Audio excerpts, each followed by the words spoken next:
Hello, this is Raihan. Welcome to another video of Adobe Illustrator CC class number 1. So this is first of the first class. So in this class we are going to know interface of Illustrator.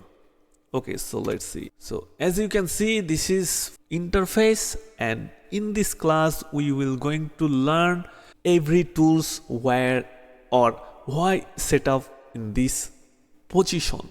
Okay, let's see. This is main menu bar.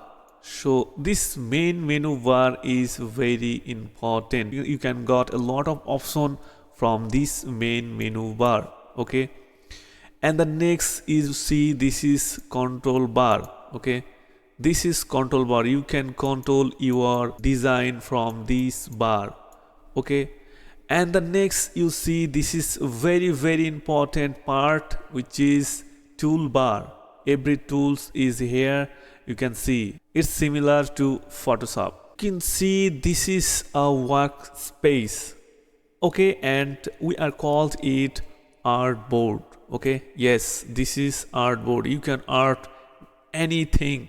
Okay, and then another part, you can see the right hand sides, some panel here. Okay, here some panel you can get for your design, and you can see this area is we will get from here some advanced option. Okay, this video is enough for today. We will going to, so next video we are create about next tool. Well, see you the next video. Have a good day.